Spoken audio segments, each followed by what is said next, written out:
Self-aware millennial.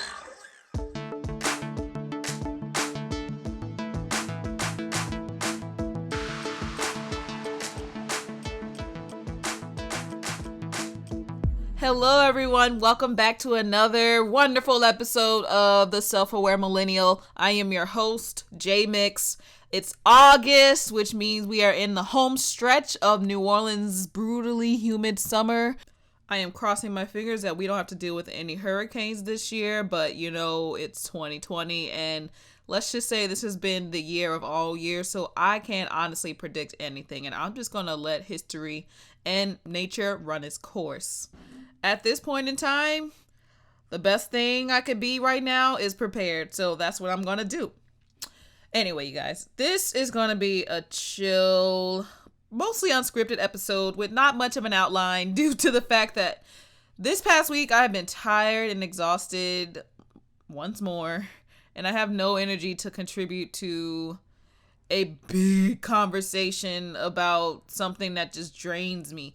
I'm channeling energy to still give y'all some good content for this week's episode, but I'm taking a different approach by bringing on two of my trusted friends to discuss their experiences as Black Americans in the NOLA Theatre. I've been having many moments this past week where I'm just starting to realize that I need to be around and talking to people that get it and not exerting all of my energy on those that don't. Because my healing comes with being around people that get it. Get it? So that's what this week is dedicated towards, healing. And I hope that you will enjoy this episode as we talk about just some healing properties that need to happen in New Orleans and in the community of Black folks all around the country. We will be joined by Lauren Turner and Cameron Ware, and I will save their actual spiels about who they are for the actual broadcast. I hope that you enjoy our conversation. Now let me ask this, Jessica. Let me ask questions about brand, because I had planned on being very candid and cavalier, and I want to be respectful of the audience you have and the audience that you're building. The audience that I have does not care what you say, what you do. You be yourself. You can cuss. You can do whatever. I don't care personally. And if it's too much, which nothing that I have talked about recently or ever has been too much. And we've gone deep into lots of things. I know. So, I know. Yeah. So I wouldn't worry about that. You. I'm not worried. I just want to consent. Yeah. So, well, I thank y'all so much for coming and wanting to talk to me for a little bit about all of this. Before we actually get into anything, and just because I just started recording and I kind of want to document this for people that are definitely... Actually, you know what? First off, shout out to Tulane University Marching Band. I recently, literally a couple hours ago, I had a session with them for their virtual band camp and basically talked to them for an hour about anti-racism and, what they should be doing. And it was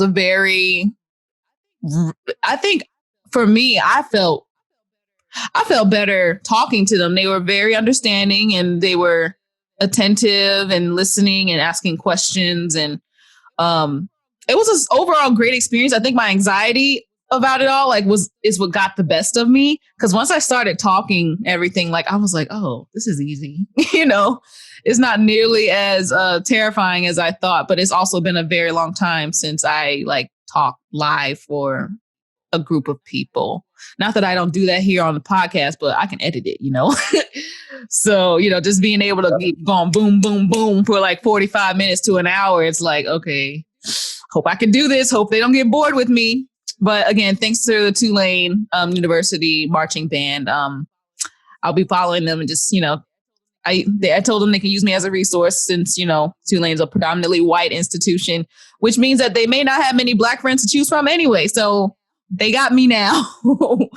But speaking of predominantly white institutions, and before we get into that, I want both of you to just state your names and just kind of a little background about who you are. And before y'all say that, I want everybody to know, because I'm going to have y'all the interview or the introduction, but this is Karen Ware and Lauren Turner, everyone.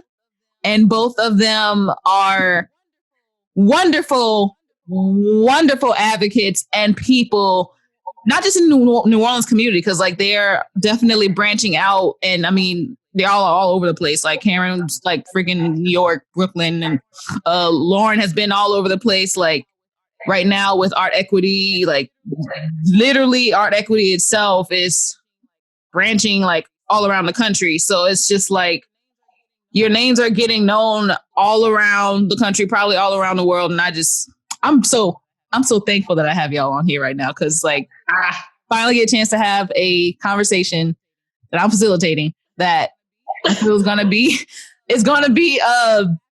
impactful. And I really, every time I come and talk to y'all, it's one of those things, like I was saying earlier, it's one of those things where I don't have to explain myself. Y'all already get it. And that's the kind of conversation I needed to have today. And like for this week, I was like, I want to be able to say something and not for there be any like questioning, or like, I just want someone that's going to get it. So I would like to know, or the audience would like to know, who y'all are, because I'm tired of talking about y'all. I want them to know from your own voices. Lauren, beauty before me. So go ahead. Oh, stop. We would have to go at the same time.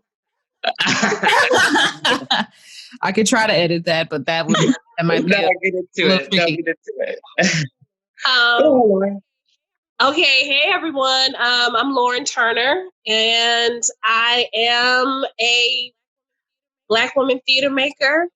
Hold up, y'all. Hold up. You know what I did again? I did this all the time.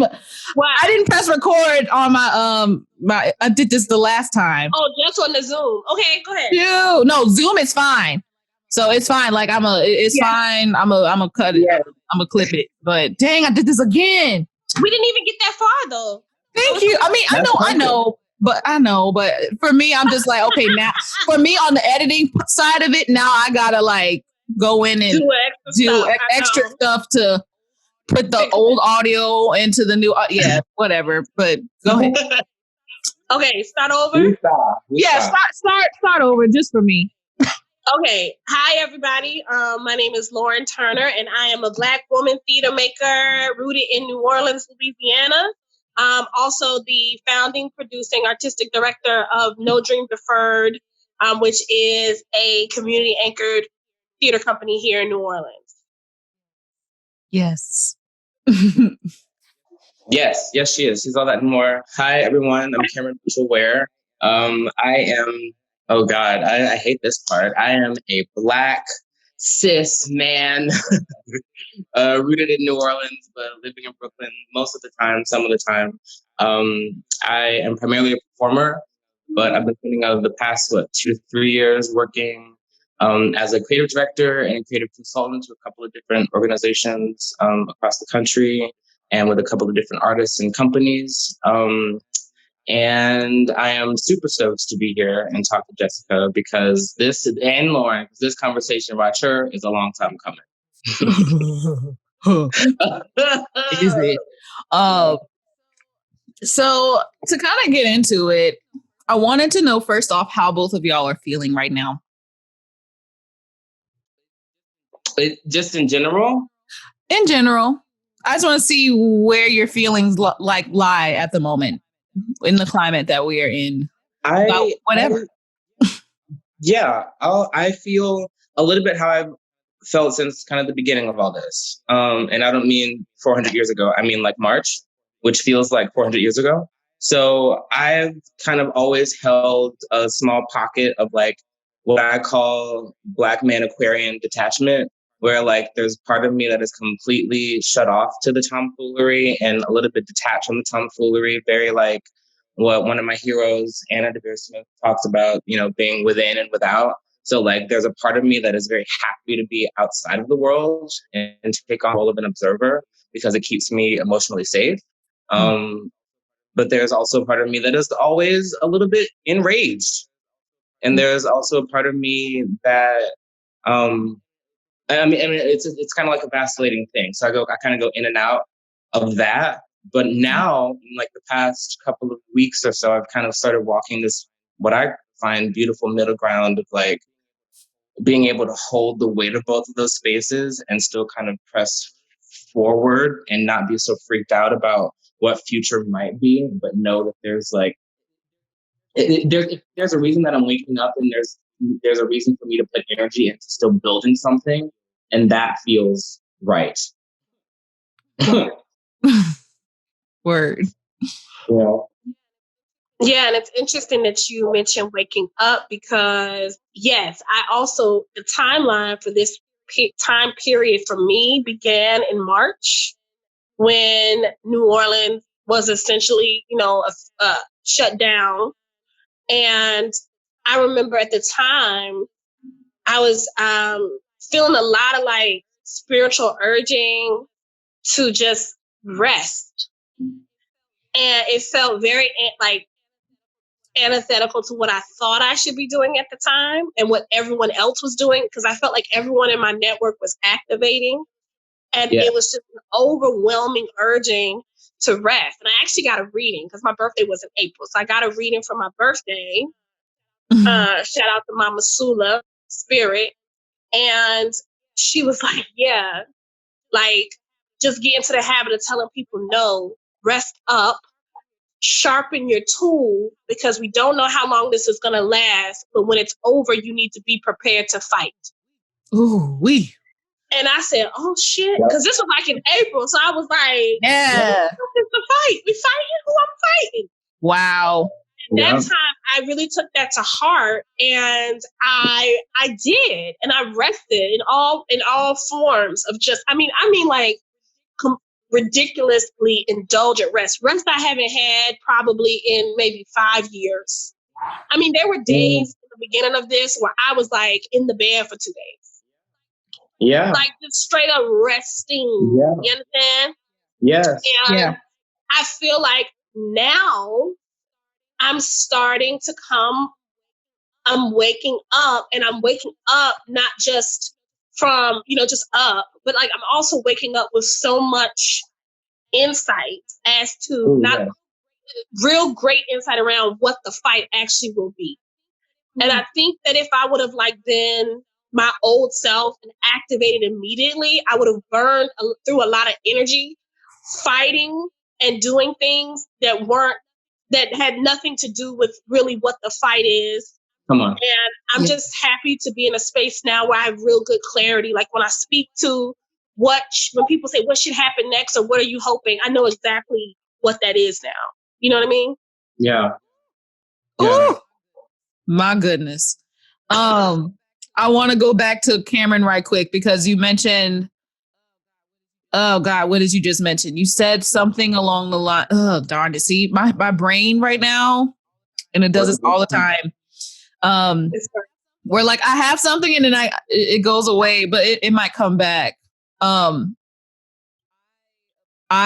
appreciate the fact that, and I've told this to a lot of folks lately, that what's happening right now with the quarantine is just the idea that we all finally get a chance, or at least most of us. I'm not going to say all of us, because there are some of us that have not had this time to rest and can't really like come to their senses.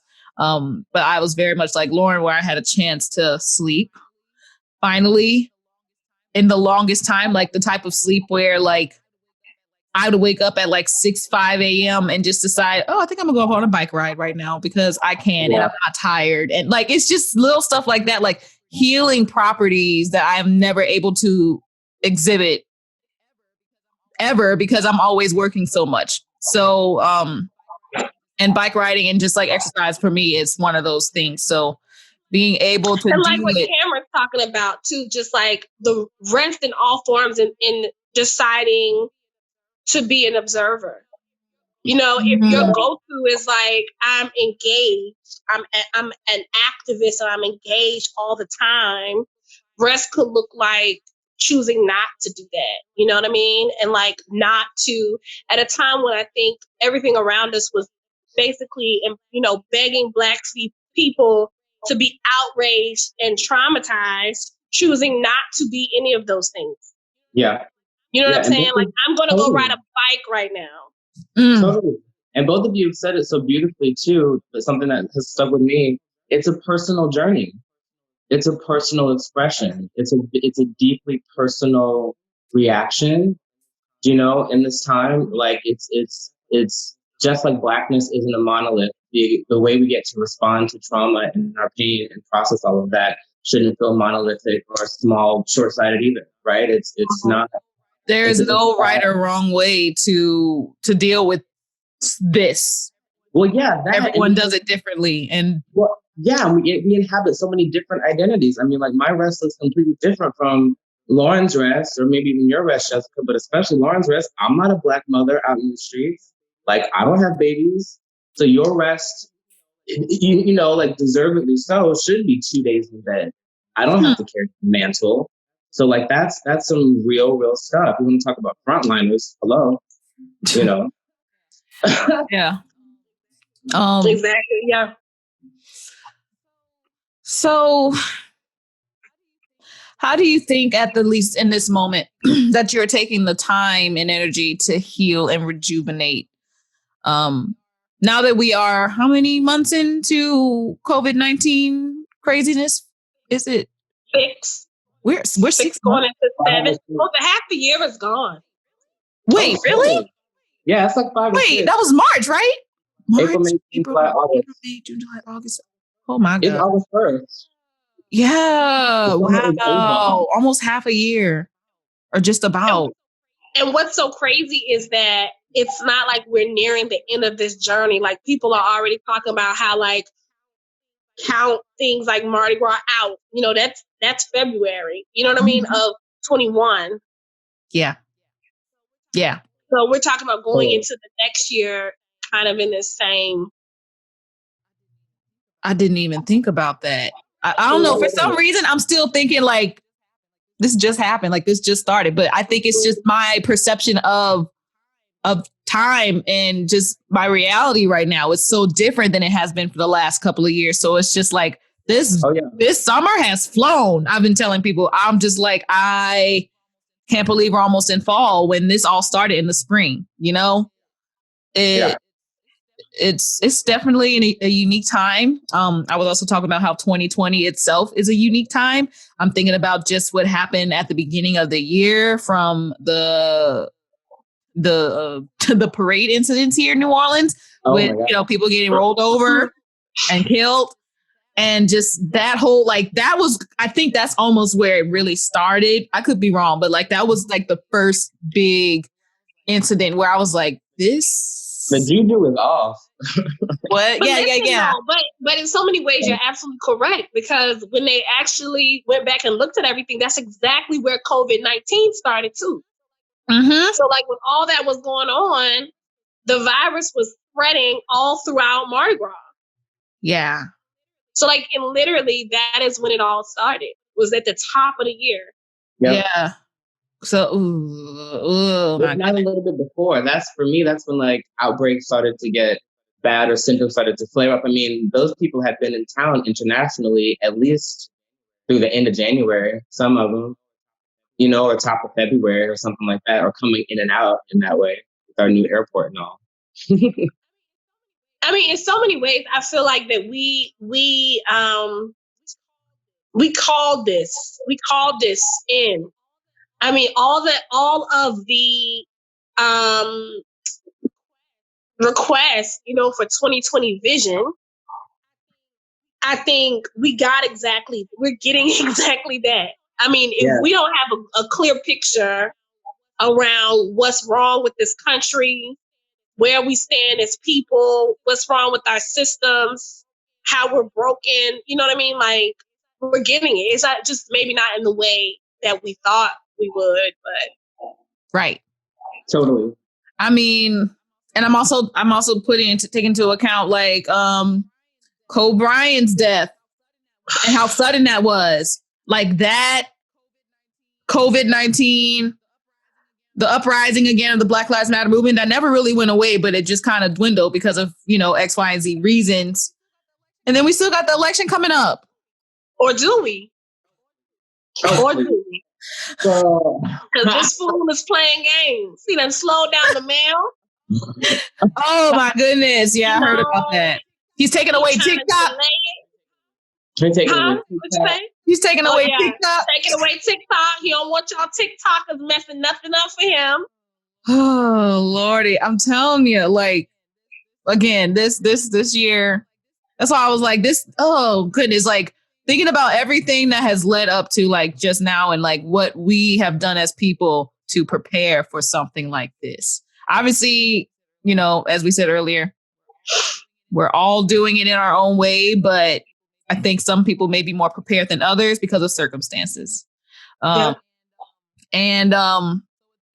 so with that in mind, I think because we are all three beautiful Black persons of color, I want to go into just a little bit more about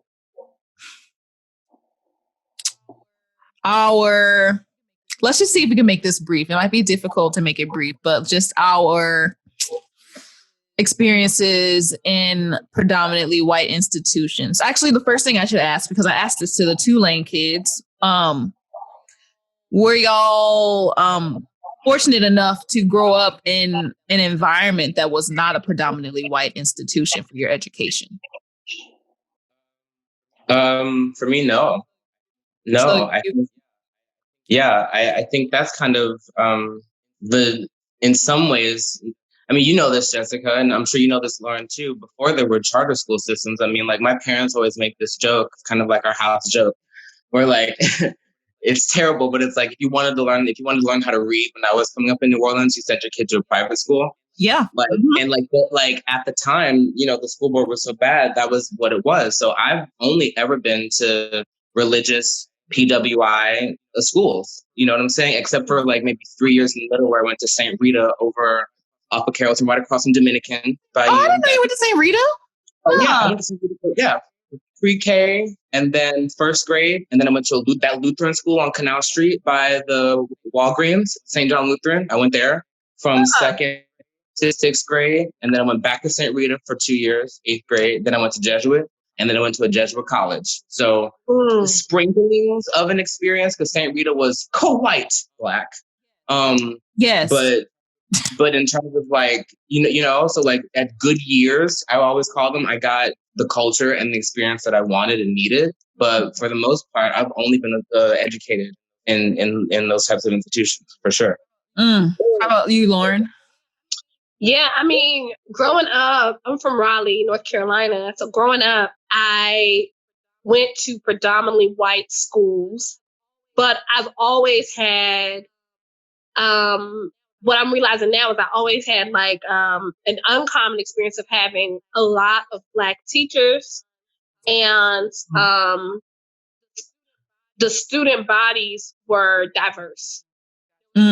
Gotcha. There was quite an amount of diversity, but as far as the school, like historically, the schools were predominantly white, and the leadership was definitely white. And it wasn't until I chose an HBCU for undergrad that I got like that Black experience of like everybody Black except for like one or two white folks. Yeah. Yeah.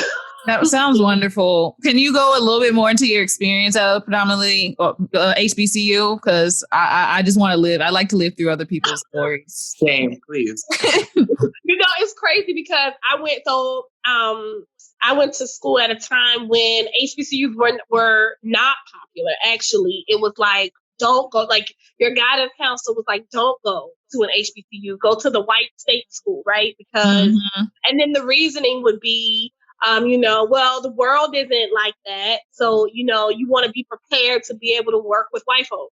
And my whole thing was like, look, I will never in this country have an opportunity like this again. I'm gonna grab it. Like when do we have the opportunity to be around us in America, right? Taught by us, like in the community with us.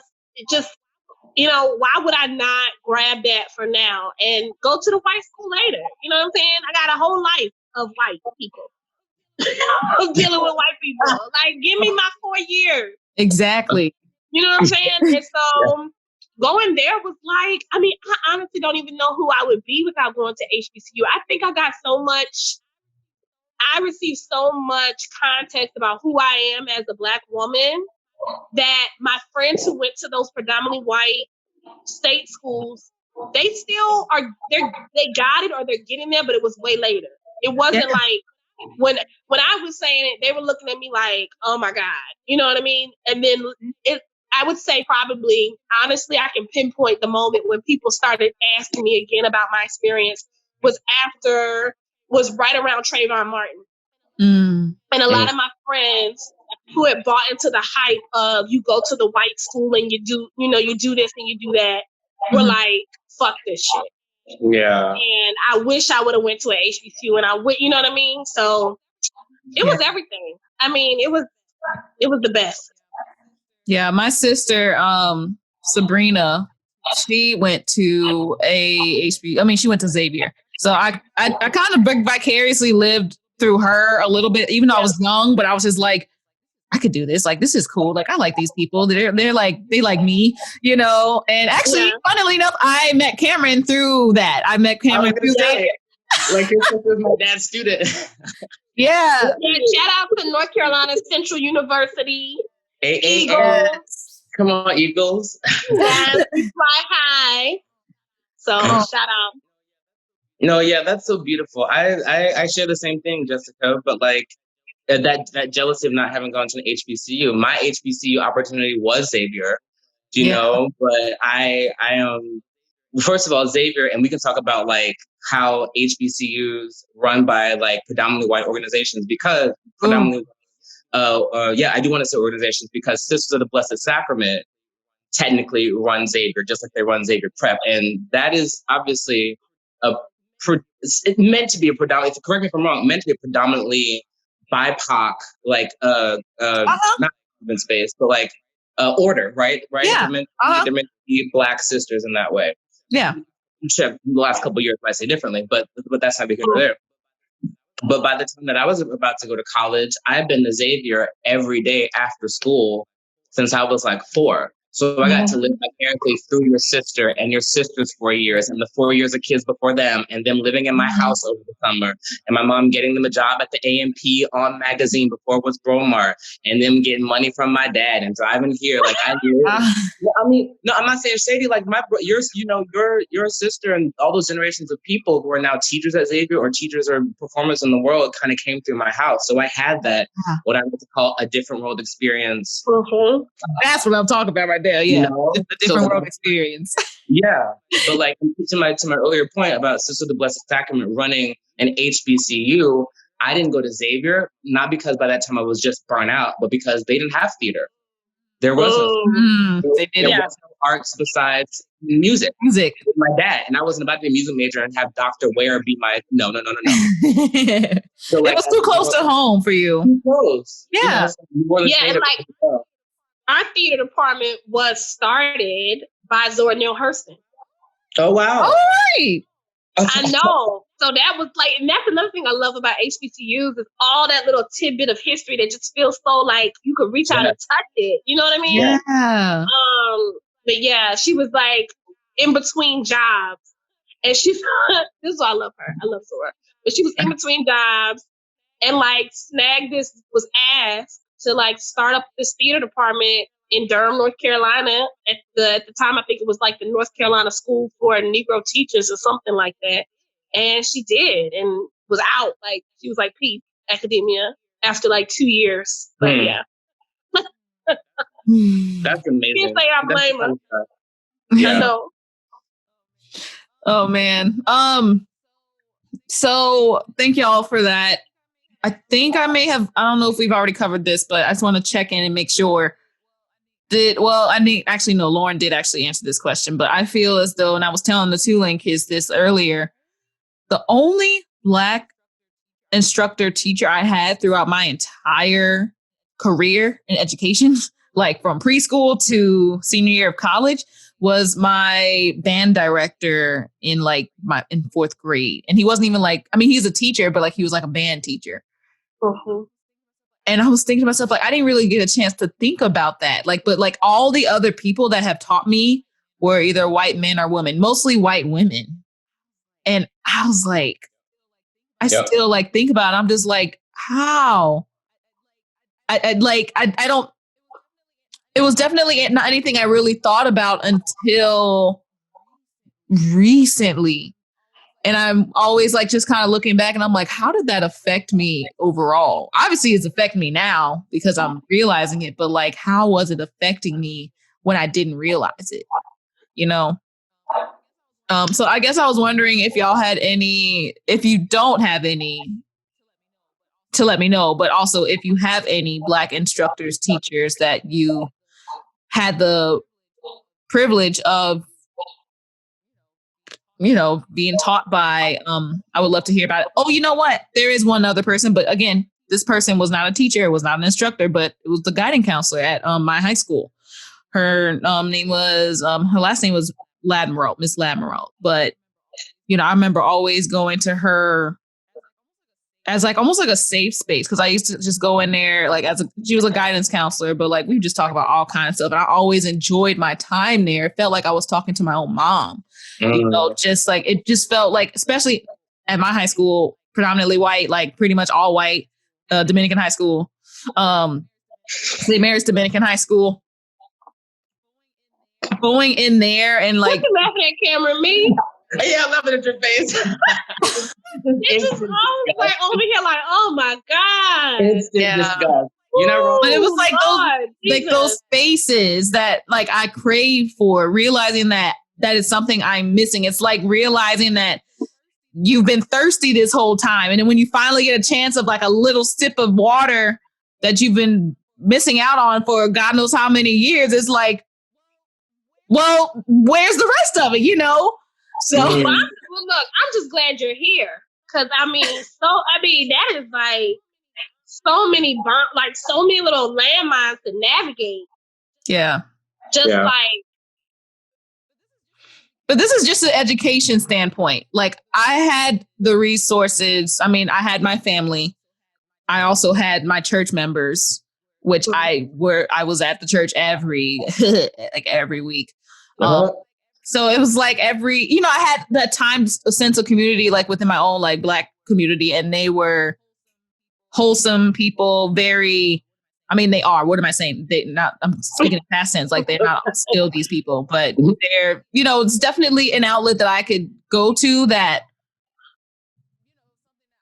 something that I look forward to because I was able to be around my own and everyone already kind of like how I facilitated this conversation.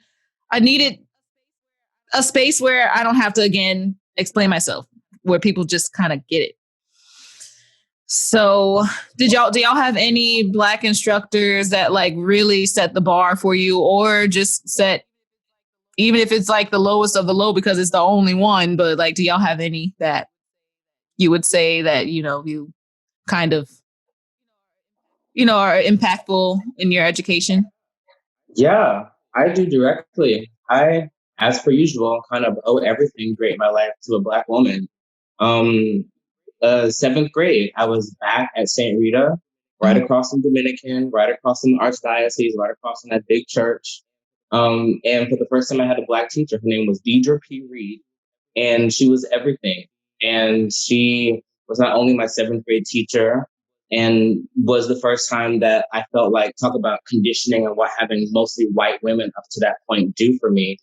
What it did for me is that I thought that was the academic standard, right? That was how teaching went, that was how my little house on the prairie moment went, that white women taught Black children, and that is how, in a weird way, that was a big, big moment of unconditioning in the seventh grade where I was whoa, there's this completely different energy. This was the first time that I ever felt like the teacher was not just proud of my scores or almost fetishizing my excellence, but was actually proud of me and the background that I came from when I did well in her class. But the best part about Deidre P. Reed, aside from her beautiful braid fascinators, the first time I'd ever seen a teacher have different hair every week. And I said, oh, this is where it's at. This is amazing. This is amazing. You better pull that slick back into a plaid bun on the side, Miss Reed. But yeah, we bring the styles now. We Sure now look. she Black came women will with- bring some styles up into the professional setting. Come on, she brought her Sunday to the Monday, Tuesday, and I was here for it. Oh my goodness. But my biggest point, I'm gonna stop clowning. My biggest point was that Miss Reed was also the speech and debate teacher. Okay. And that Ooh. introduced to oratory. And that was the first time that I went to like St. Aug in 35 and won trophies for like oratory and speech and debate and being given monologues. And she put me on this platform and was like, you have the she saw me and put me in this space at my little school in 7th grade. And my world, I didn't want to do anything else. It didn't matter if, at recess they were calling me fruity or whatever. I was reading a book from Miss Reed's thing. I was getting a new monologue from Miss Reed. I was performing for her. I was asking her what she thought. I was letting her know that I wanted to be involved in this thing. And she submitted my artwork and a poem that I wrote on MLK to this book. And that got published, and I got to do a speech at the House of Blues and speak it for this MLK festival in 7th grade. Like, she changed my world, my entire life. See, that's what Black teachers have done for me and continue to do, because, I was explaining this to someone else. All of my Black teachers, Miss Wilder in the 3rd grade, Mr. Brown in the 2nd grade, all the way up through college, are invested in my whole development. Yeah. They're invested in a way that white teachers are not invested, because they're invested because I'm their community member. We have an interconnectedness and an interdependency that's like, when you do well, we do well. So, and their job doesn't stop. I mean, back when I was growing up, you would see your teachers at church. So yeah, like your teacher would be in school, they would be big on pronunciation, right? And like speech and being clear. But that's also because they also were in charge of the Easter play. And during the Easter play, they also had those same expectations. I remember my mother used to get so mad because in my early childhood, I had Black teachers who were, and I thought they were crazy. I still kind of think they're crazy. I mean, Miss Wilder used to have this thing about erasing, where she had lessons on teaching us how to erase. And it was like, I don't want to see any like leftover marks. And I was like, this lady is crazy. But it was like, she was teaching us using a simple skill, excellence. Yeah. Excellent. And when you do something, you do it well. Ain't no half stepping. You know what I'm saying? Anything matters and everything matters. Yes. Right. And that's what she was teaching us. And then when I got my first white teacher in 4th grade, I remember this like yesterday. This lady had this conversation with me because I had got my first C. And I must have been on my face that like I got this C, right? And she was like, Lauren, a C is great. It's fine. It's fine. And I remember being like, oh my gosh, this white woman is amazing. And she's making me feel so good. And I like come home to my mom and I'm like, Mrs. Frank said that the C is fine. It's fine. And she was like, she's saying it's fine for you. She's like, it's not fine. And I will never forget that, because I was just like, I felt so comforted by this white woman, not even realizing that she had a different standard for me than she had for the other white students. Exactly. And I was meeting her standard, her expectation for me as a person who can get a C. I was meeting it. And she could not even see in the same way that Miss Wilder and Miss Brown could see that I am capable of so much more. She couldn't even see that. She was more than happy for you to be there. Right. So that moment, I'll never forget a moment like that. Sorry, Jessica, go ahead. No. I wasn't about to say anything. Oh, but just to that point, I had that moment in college too, but more recently, in like the past like 2 years or so, mostly because of this research that I've been doing for the show, and just really being fed up with just energetically around trying to find different expressions of Blackness that most specifically predate me. I'm a 90s kid. I was born in 91, but just like where, like, okay, like for instance, I was talking to my dad the other day, and I'll get to a major point. It tricked me out. Talk about Clarence Thomas want to be like for the Supreme Court. It tricked me out when I learned right before I was born about the Anita Brown case, and they let him on anyway. They don't. You didn't know? Mama, they don't teach you that in school. I didn't know that he had that drama. I didn't know that he was positioned in that way on that board, and that I had no idea that this Black woman put herself in such a vulnerable position. Do you know what I'm saying? So like when things and the narrative he used to defend himself was that he was being lynched. Exactly. Can you imagine? So like I just looking back at things that predated 1991 or were right around that time, I rediscovered, but discovered in a deep way, My Good Sister Soldier and that 360 Degrees of Power album. If you've never heard it, get into it. And, there's a lot of, she's an amazing rapper, but I forget which song it is, but there's something that she says very plainly, very matter of fact, that has stayed with me for like the past 2 years and made me look at education specifically in this way. Mm-hmm. I'm paraphrasing a little bit. White people will never teach Black kids how to win because Black kids have to compete with white kids, and white people want their kids to win. Yeah.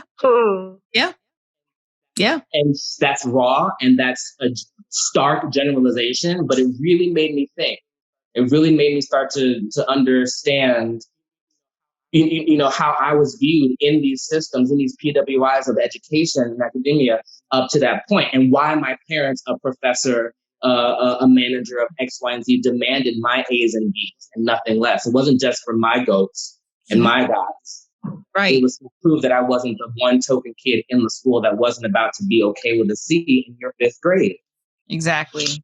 And it's sad, but that's kind of how we get to our accolades that we have now, is because we have to be so much more than our white counterparts, especially in these. But that's what I was going to say. I feel like that culture of excellence, like I was just talking to somebody about this too, especially for Black women. I was raised in a way where excellence was the expectation.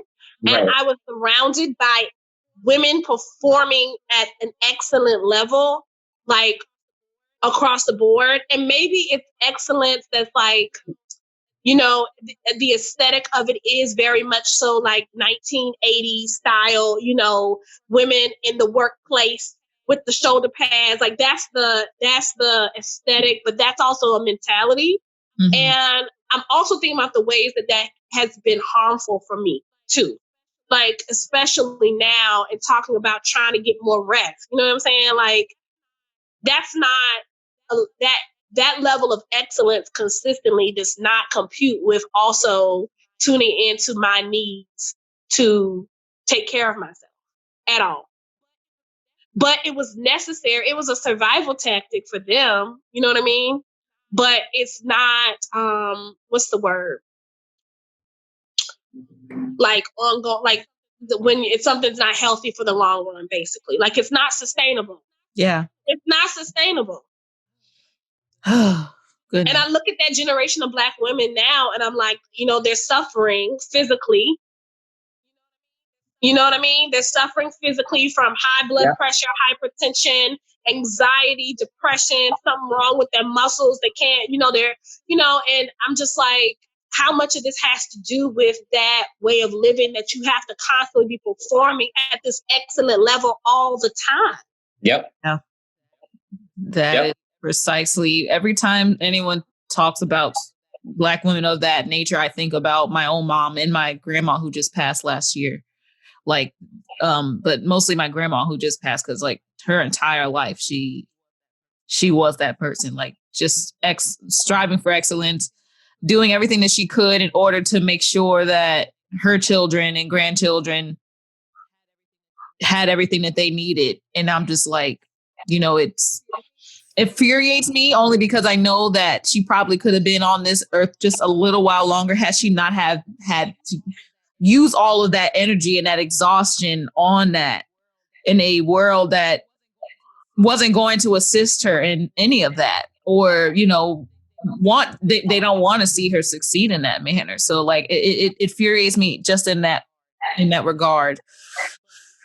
But because you can't win that race, really. You can't, because it's like excellence as compared to what, and it's like to white standards. So in a white framework, I am performing excellently, in this white context. Yeah. And you never can really beat the game. You know what I'm saying? So it's like, and then like, Black women especially will pass on this mindset to their daughters as what they think is the key to survival. We're going to raise you up to have this same way of, whatever. And it's like, we're just like almost like passing poison down. You know what I'm saying? Just like passing poison down generation after generation. Like, I think I want to raise free Black children. And so I want to encourage them to create their own ideas of what success and excellence looks like. And then also let them know that they're so free that they can fuck up. Like white kids can fuck up. White kids can fuck up until they're not even what we consider kids anymore. Because, Black folk, we kick our children out at 17, 18. We got 30, 38-year-old white folk who are still children to their parents who are fucking up. You know what I'm saying? And they can. Yeah.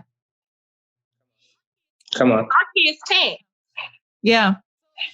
So, because I love how we're talking about this, because I think this will kind of maybe go into what I initially wanted y'all to come on here and discuss with me about. We're all theater makers, as we know, and we've all been at least involved in the New Orleans theater of some sort within the last couple of years. And there has recently been a living document for BIPOC experiences that has surfaced for any person of color or Black Indigenous person of color to contribute to. I will leave the link in my show notes for you guys to check it out. But it's been out I would say it's publicly been out for about like a week or so. I've known about it for a few weeks beforehand because the administrators or the moderators had reached out to me to see if I wanted to contribute at that time. But at that point, I was dealing with a lot. I was even like, I think that was during my little self-care break too. So I was just like, I just don't want to use that energy at the moment. But after what happened a week ago with Summer Lyric and that email, you guys, so let me give them a little rundown right quick. So Tulane Summer Lyric Theater is probably, would it be considered like one of the oldest like theaters here in New Orleans? I think they tout that they're the second oldest. Second oldest. To Le Petit, probably. Le Petit's definitely the oldest. Yeah, you're right. But Tulane Summer Lyric basically currently is run by another director as of recent years. His name's Michael McKelvey. And this past summer, because all of the shows were basically canceled, this is like a summer stock theater, by the way. It's only in the summer, and then throughout the year there is the Tulane, like the Tulane students actually have like a theater program, but Tulane Summer Lyric is only in the summer. I've done it a couple of years in the past. I've starred in their shows. I've been ensemble and everything. I think I've been working with them since 2010.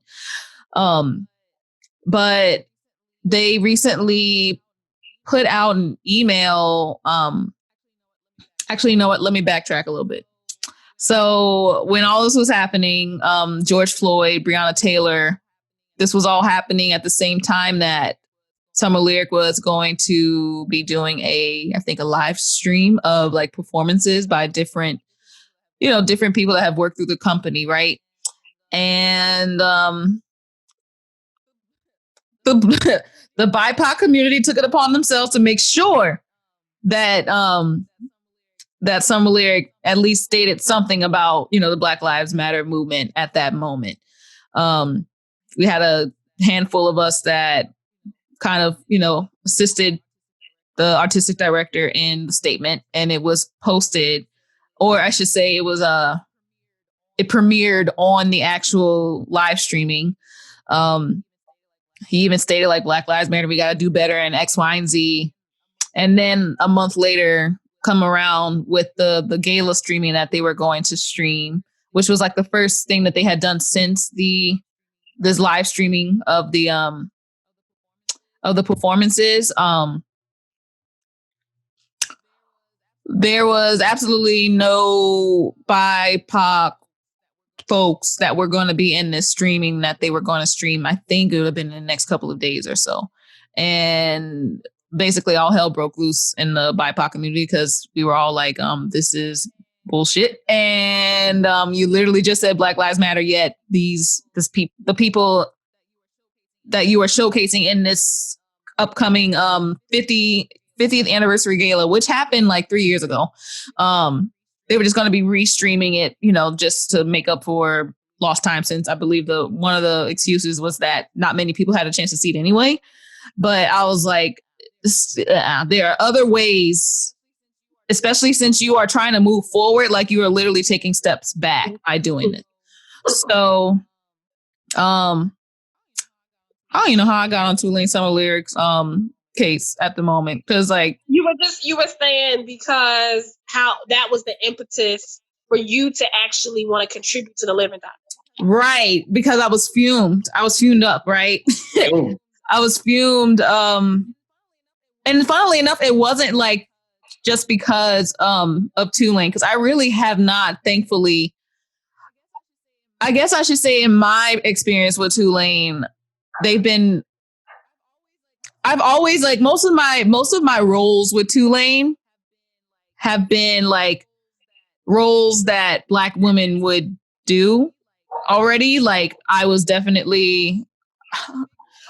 Big River and I played like one of the ensemble members. I'm pretty sure we were like, I don't know if we were slaves or what. Like that's sad. I don't remember. Like I just remember like I was with a choir of Black people, and I was like, cool. And then also I mean, actually, Cameron, I think, didn't you do Hairspray with me at Summer Lyric? Yeah, that's the only Summer Lyric show I've ever done. Yeah. Yeah. And I mean, that was like maybe the 5th or 6th time I had done Hairspray. It's like always utilizing and wanting us for the same roles.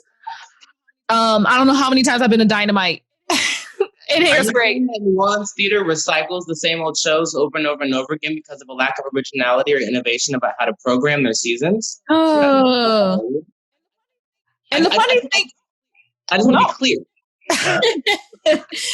I also think it was very interesting because like that same year, I think there was 2 other theaters that had done Hairspray at the same time. Like it was always at the same time.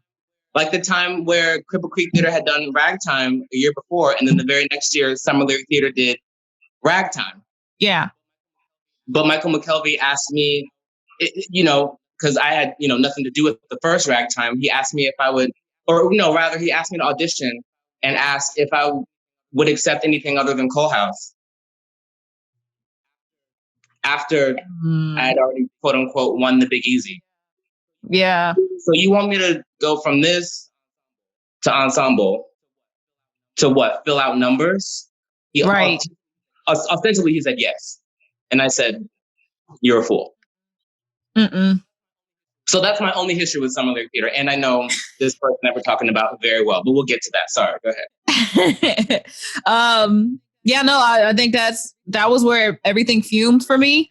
And other things were just kind of coming up. And I think I maybe have mentioned, I definitely mentioned this on my Patreon, but I'll share this with everybody. At least within my experiences at the World War II Museum, there have been many that I just have not really come out and said, but I did put in a document. And I don't know if I want to go completely into it at the moment, unless y'all want me to. Actually, I should ask, have y'all seen the document? Have you had a chance to like read through what they put in there so far? Oh, sure. I try to read every morning with my cup of coffee for updates. Yeah. And I don't know how much they are updating it, but like now that I know it's there, like I just kind of check every. Oh, there's more. Day. Every time I've looked, sadly, horrifyingly, there are more and more testimonials.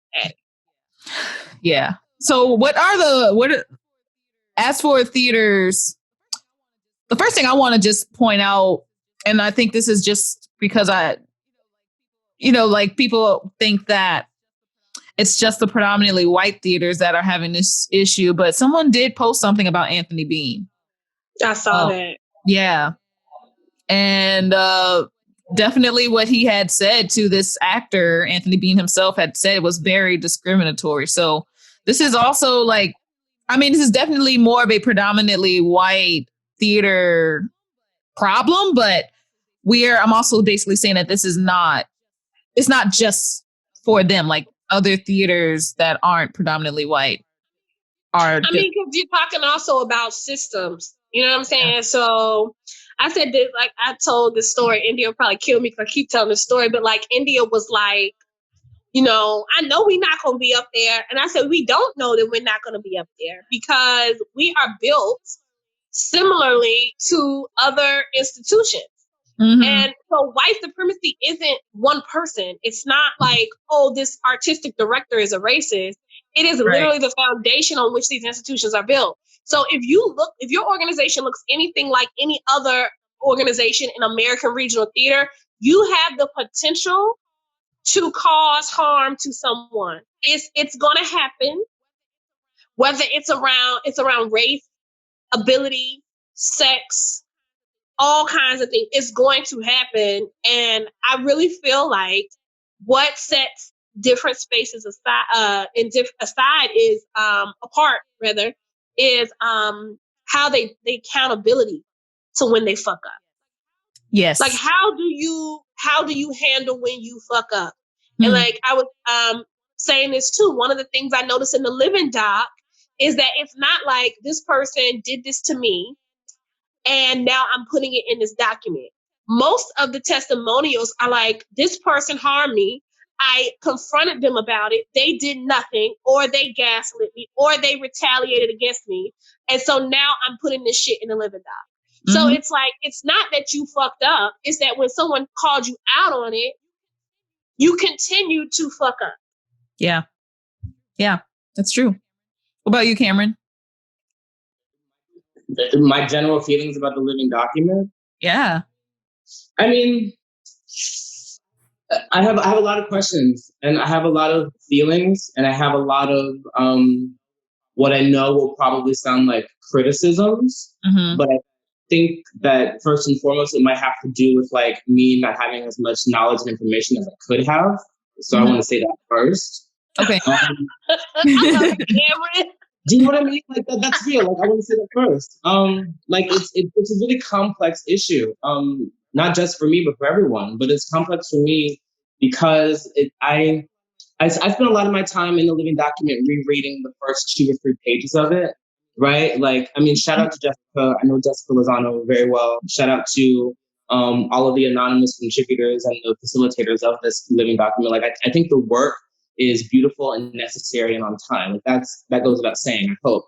What I'm curious about, what I have wonderings about is like the framing of the document and its purpose. What I might even be a little bit critical about is the rollout of the document and the optics of how it's been received and the optics around how this document's intentions were supposed to influence the community at large or the community at minor, right? Like I have not been following so much of the updates around why it was specifically in one space and then made public. I know a little bit about it. But I kind of, well, from what I've heard, and I could be wrong, but they had it kind of, hidden for a while so that BIPOC folks could, contribute to it. And I think it was around the time where, someone released their email, and I believe somebody went in there because at first, somebody went in and tried to wipe. They tried to change it. There was a testimonial against them, and they tried to go in and actually edit the comment. Yeah, how is that possible if it wasn't public?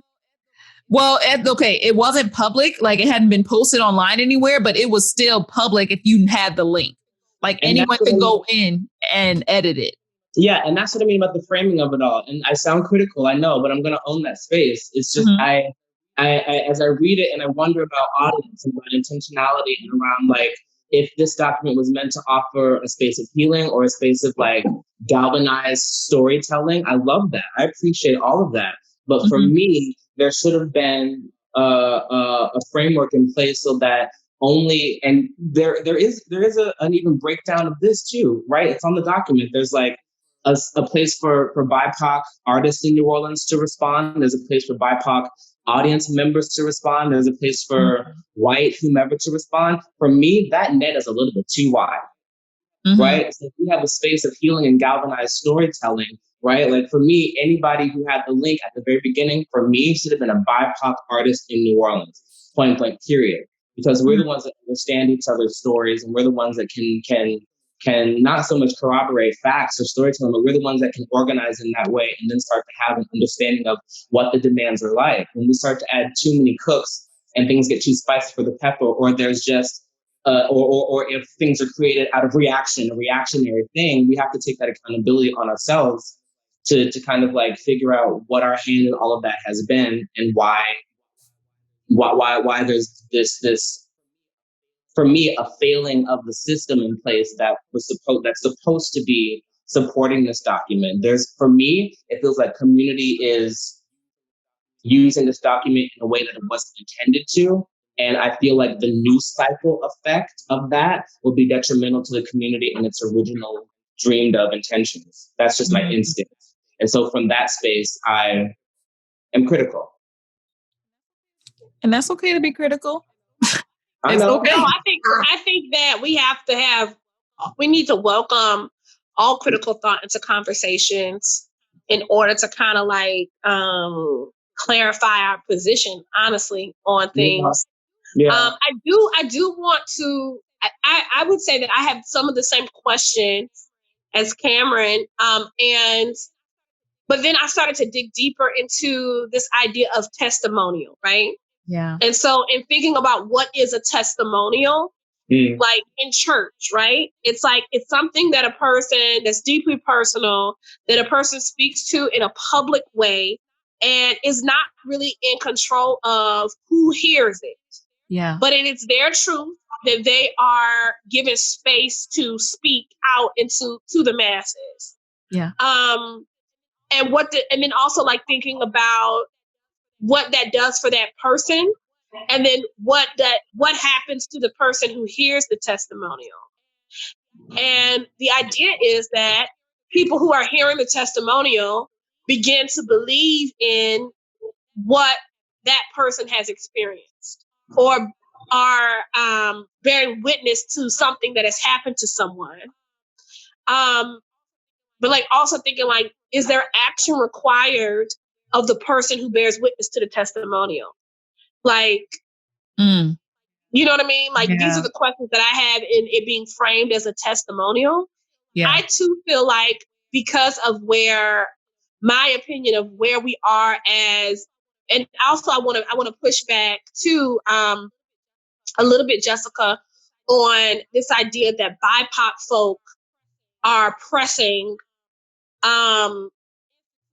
institutions right now. You were speaking specifically about Southern Lyric. Yeah. And I want to say it's really Black folk.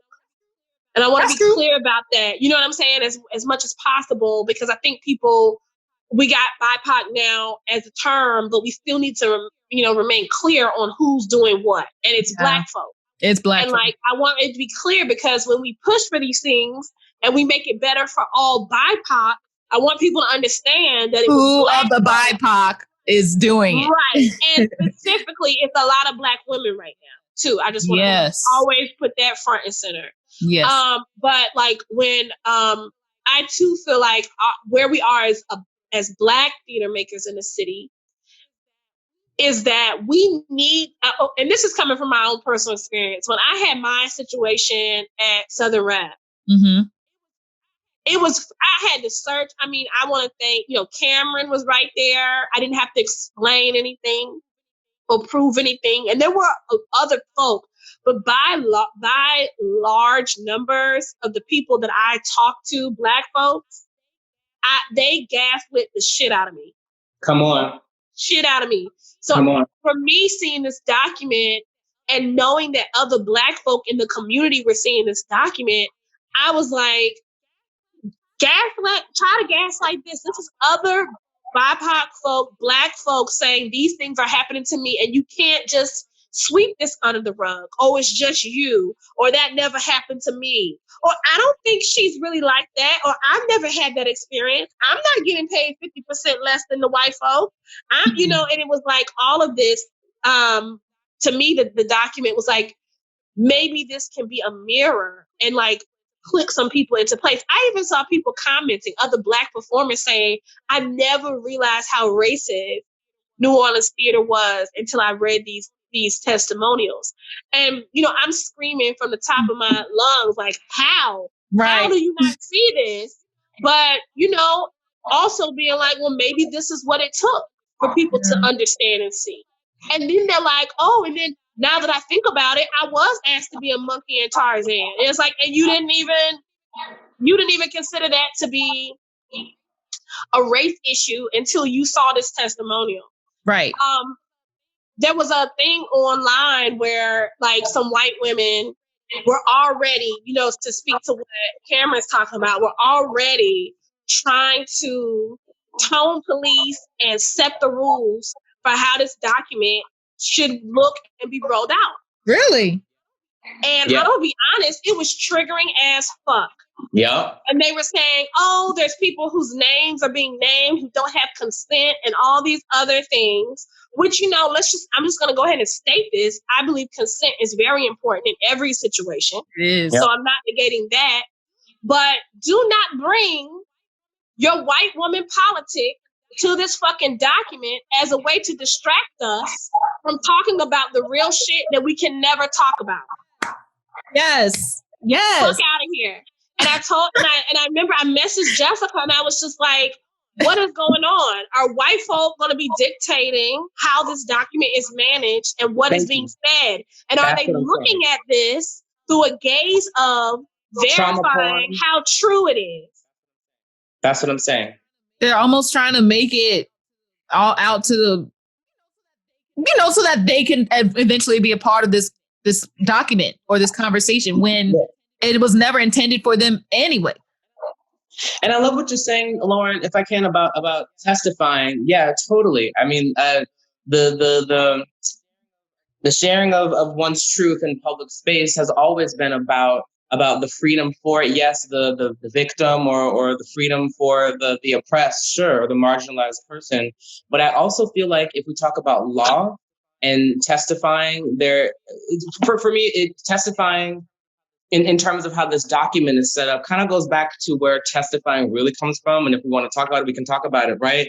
Like back in ancient Grecian times, right? Like a man would literally bare himself and another person would hold his testes in order for this person to speak out into the space so that we would know that this person was telling the truth. Otherwise, he was in danger of being harmed or hurt, right? Even in that setting, right? Oh, I love that. Oh, that's the truth. Come on, Google. But to borrow that idea of being heard by a mass that was meant to respect the oration of truth or respect truth in the space, there is an assumption of justice there that I think is lost when this document has been shared. There's an assumption of the audience being prepared to and equipped to respond and handle in a way that we would deem appropriate and a way to start discourse. That shit ain't about to happen, right? I made a post about it's not going to happen, number one, because all of these spaces are perfectly aware of the ways in which they have harmed BIPOC folk. Yes. So this ain't no new news. And that's what I mean. No, but so it really is at this point, after all this shit in 2020, it is about an individual and in some ways, if they're capable, a collective moral pivot of heart that has to happen on the part of the inhabitants of these PWI spaces from leadership all the way down. And that's going to take time. So for me, it's about let them do that and Google and ask us to be on their advisory boards. And we can choose to do so if we have the time, energy, and space. But let me remove a lot of that energy and focus on what I personally in the New Orleans community have been. You notice I only pick and choose what I'm in. Yeah. Let's be real about it. Same. That started happening 5 years ago.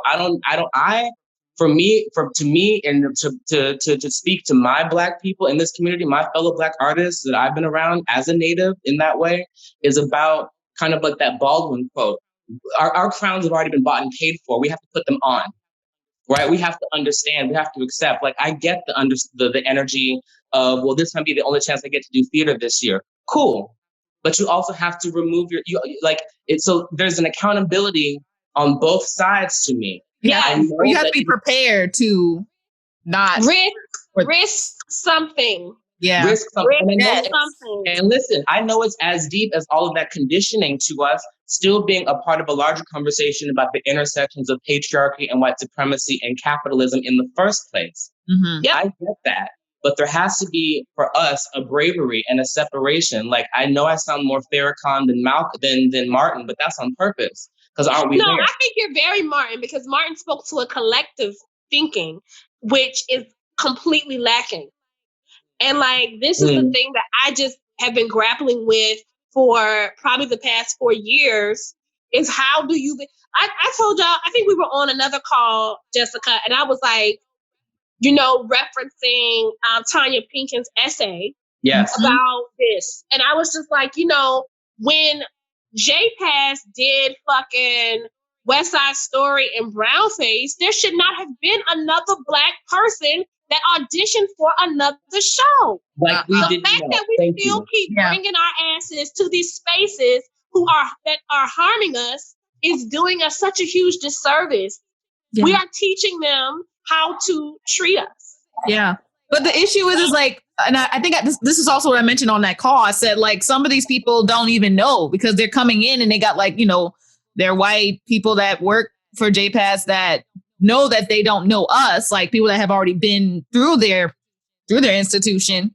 So they're just bringing them in because they're like, hey, like using it almost as like a new opportunity for them that they would have not known otherwise, And I know there are people like that. I do know that. But I'm going to tell you from my own personal experience, I know that there are also people who I have told explicitly about the harms perpetuated at Southern Rep, and not just with me, but throughout their pay inequities and other things that were happening, who have looked me dead in my eye and said that they're going to continue to engage with this harmful space. And do to this day. Yeah.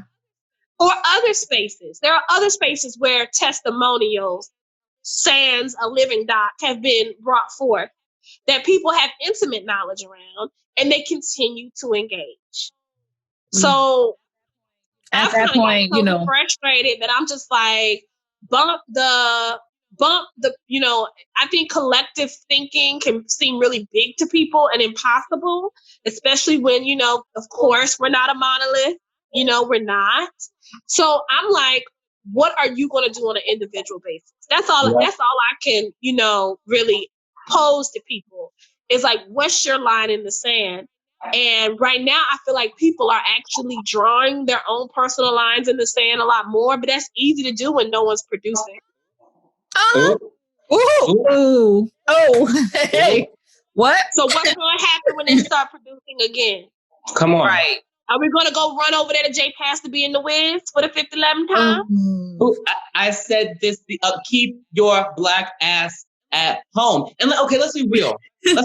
My good friend, Grandma Fun, and I were talking about this on Facebook the other day, as I recently returned to Facebook. It's like, what does all of this get, quote unquote, us anyway? I'm not nothing at all. Right? I'm not trying to pit like city and city. I'm not trying to talk about like that age-old conversation of New Orleans theater doesn't have a stake. New Orleans theater absolutely has a stake. NPN conferences held here. The CAC, when it was more than what it is now, was absolutely a champion and a bastion for like having international conversations around work coming through this space. Lauren, you're a product of some of that echelon as well, right? Coming into New Orleans and offering all of your knowledge from TCG. Do you know what I'm saying? But like, to that end, Black people here have to look at when has JPAS ever launched the next blank, blank, blank to whatever? When is JPAS? Never. And Dennis and Sop used to sit at my living room table and eat dinner. My dad and him are conductor friends. Like, I know these people, but before bankruptcy and after. So all I have is real stealing from your own family, and that's how they do. So my point is, if we know all this stuff already, when do we actually, like you're saying, take that pacifier of survivor or savior from these people and actually start to have different conversations with each other? Well, we can't until we start to deal with internalized white supremacy, because a lot of this has to do, and we talked about this too, proximity to whiteness. Yeah. It doesn't even matter if you believe the lies. You believe the closer you are to white, the more professional, the more right it is, the better it is, and it doesn't even matter that you're getting paid 50% less, or that it's not really a stepping stone to anything else. Because you just so thankful for the opportunity to be around all of this quote unquote excellence, these resources. Yes, you drunk the exceptionalism Kool-Aid. They only I'm the only Black that works here. So they'll know my name. Yeah, I've been chosen because I am versatile. I've got something that these other Black performers don't have. Let me tell you something. Mm-mm. You ain't got nothing that the talent in New Orleans does not have. And it's racism keeping people out of these spaces. Yeah. You ain't special. And also, not for nothing, I mean, I'm guilty. I hear that, and I have to say, and hope I don't sound elitist in this way, but I'm guilty of it too. I was talking to, but in a different way, and I'll tell you how. I was talking to the theater person of the year just this morning, and you know him, and we were, yeah, we know him.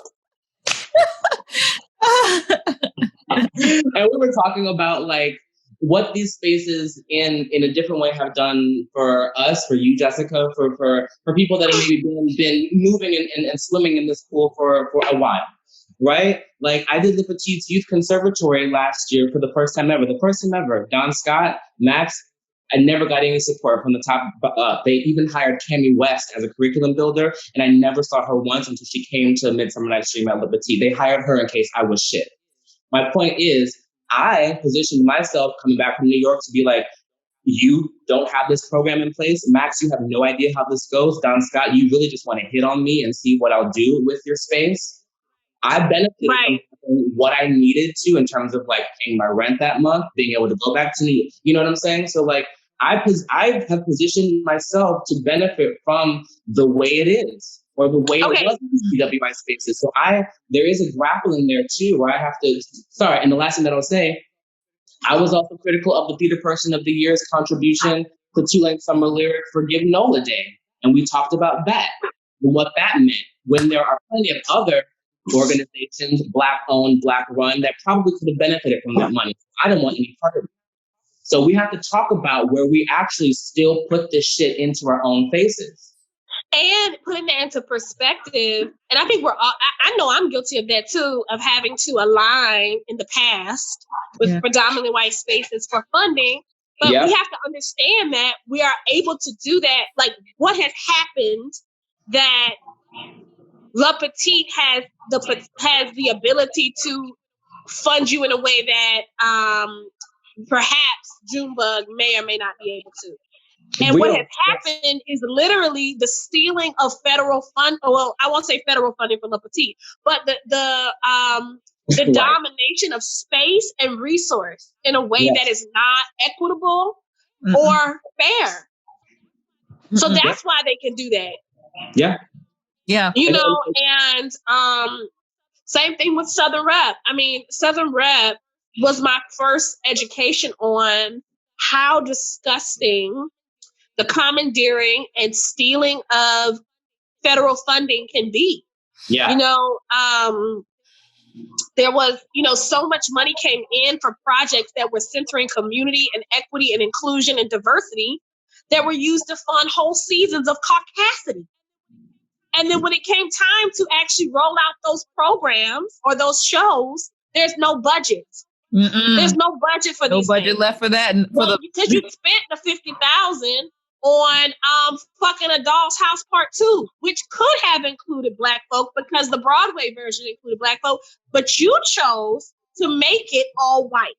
Meanwhile, the lead teaching artist of your youth education corporation is getting paid less than $500 for 6 months of work, and then thereby effectively had to quit right after you. Wasn't that right, Lauren? That was right. And I'm the face of having to give that person that. I'm that was being the beginning. made to be the person who has to then underpay community. And that was a part of our relationship. And to be candid, you know that I was taking that gig to build a relationship with you. Right. Do you Which know is what I'm saying? which is what that position had crumbled down to. That was a part of my realization was like, oh, I'm being asked to leverage relationship in a way that nobody else in this organization is. Yes. And she knew that. All for the benefit of an organization that could give two shits. She knew And that. if those relationships are damaged, collateral. It's collateral. Who cares? You know what I'm saying? So, I mean, the harms, that's why I say the living document and everyone's on their own journey of realization. But like the thing that I just get so crazy about is the fact that if community had a full awareness of the way in which we are harmed in totality, not just as far as it relates to casting. You know what I'm saying? And I know for actors that is the thing. That's it, right? But it's and please, I'm in the most respectful way I can say this. It's so much. It goes so much deeper than casting. Yep. You know what I mean? The fact that there are theaters and like this idea that like, oh, theater makes no money. Bullshit. There are people in our community, in our theater community, who have made livings for years. Salary. Yeah. Salary. It's about where are your priorities in your budget. Yes. Yep. But that's also my thing about putting your crown on and kind of realizing your space and time. Again, I know I sound like an asshole, but it's like whatever. Really, not to me. Not to me. But I mean, I know what you mean because I'm the same way. Well, listen, let me tell you something. Thank y'all for being strong in that for me because I'm gonna be real. I always get nervous talking about like New Orleans stuff in space simply because of like maybe how some of these white kids have built me up, or even I'm gonna be real, how some of these white kids have like spoken about me specifically in spaces that maybe put some black people against who they think I am because I don't give a lot away. You know what I'm saying? Mm-hmm. So I'm always, I never really voiced that. So, but what I have to say about all of that is like, in terms of like putting your crown back on, you have to know who you're working with too.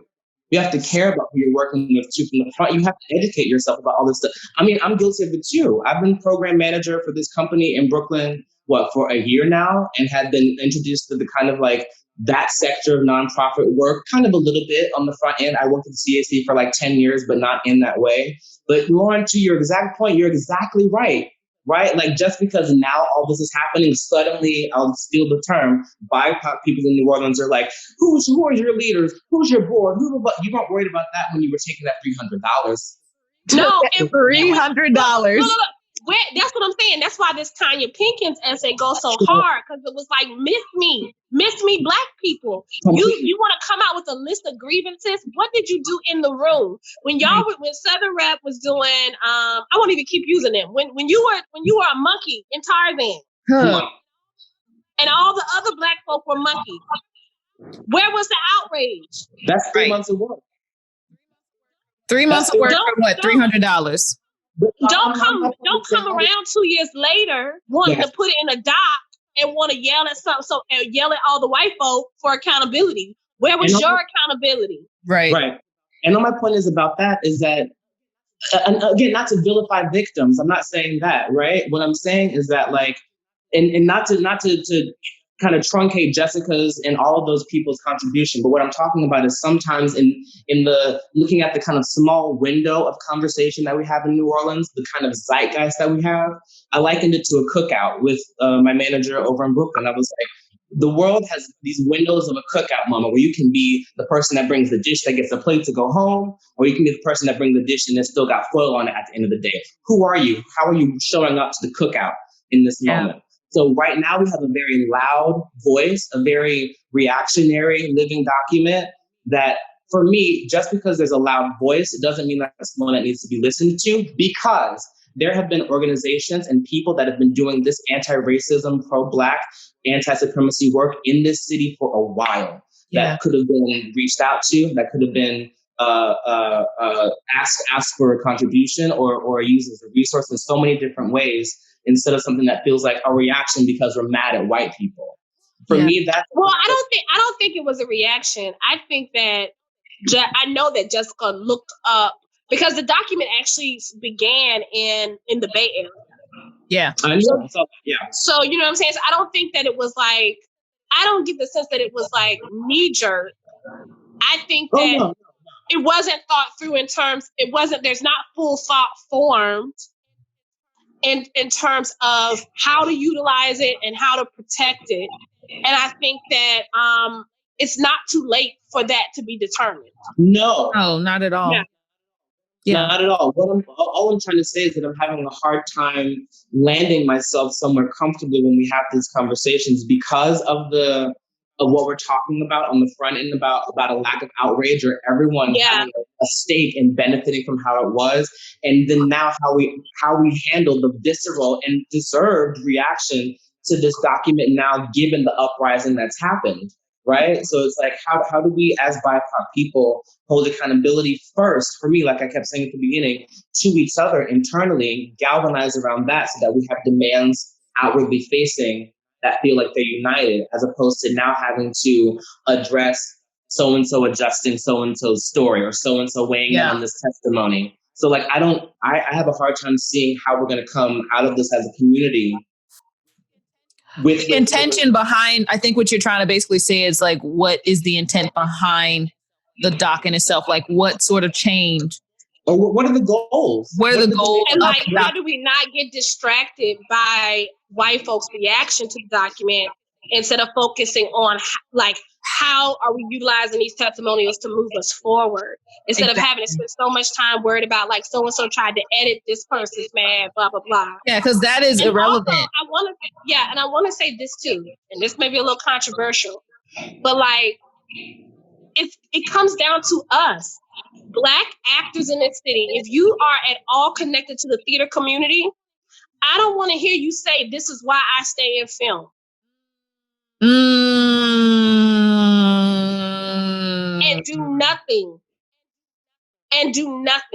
And that's why things won't change, because there is a lack of community. Or this is, it's bad over there. This is why I do film. Yeah. And you remain silent in the face of all this shit when you are in a play. Because the people that want to say, this is why I do film, whether they don't do theater anymore or not.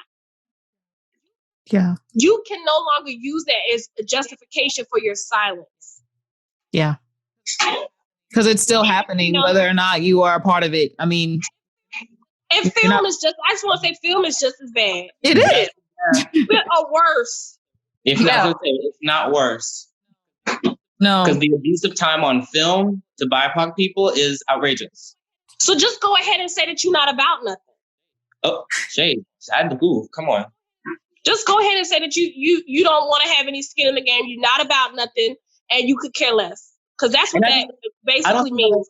I just don't see how that's possible anymore. And again, for me, it's not about like vilifying victims up to a certain point. It is about like us being at this place in history where like everybody has kind of a tabula rasa, right? To like pivot and completely reshape and reframe and reimagine and dream differently about how they move through and influence the world, especially their little microcosm of an environment, right? Like you don't have to, first, we don't know what future we're walking into. So why not do what you actually want to do? Why not actually do what you're actually called to do?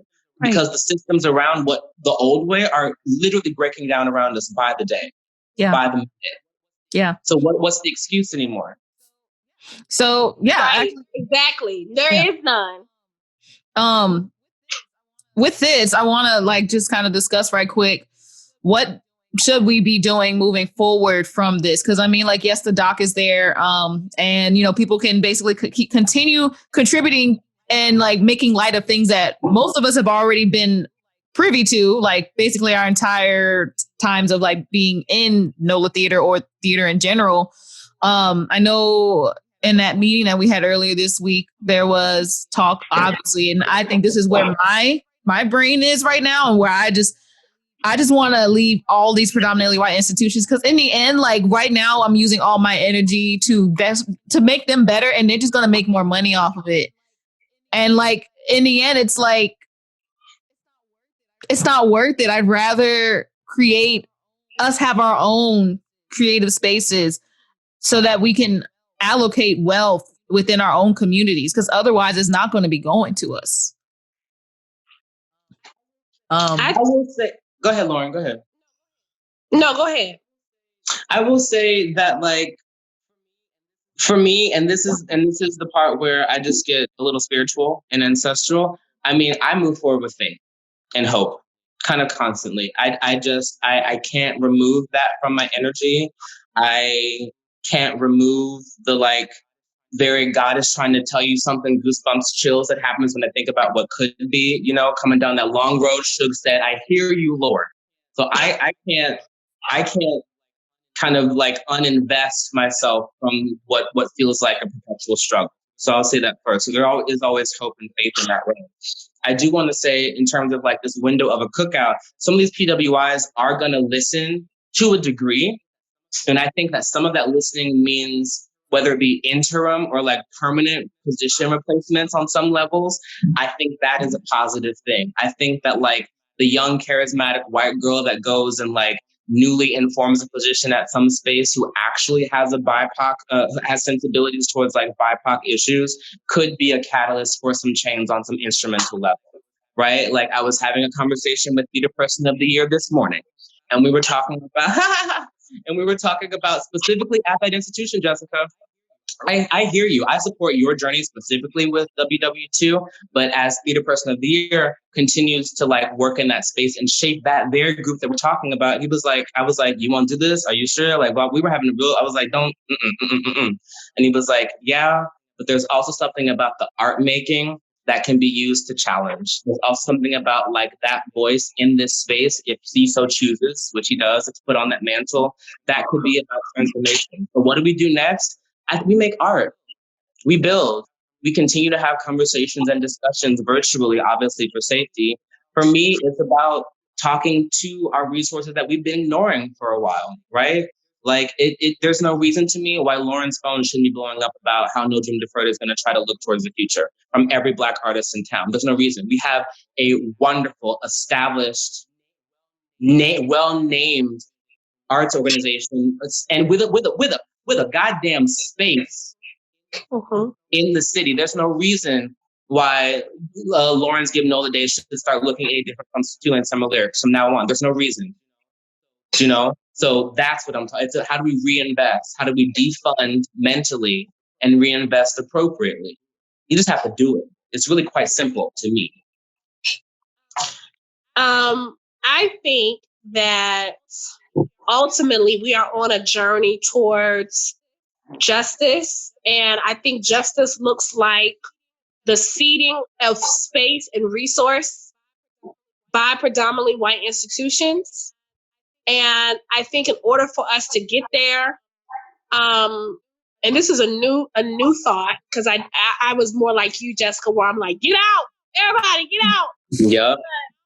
Now I'm saying that we do need folks who are equipped and have assessed their own risk to be in spaces to help us see these resources. Predominantly white institutions can never be anti-racist as long as they're committed to staying predominantly white. Yes. They can never be allied spaces. Yep. Yeah. They will always be harmful.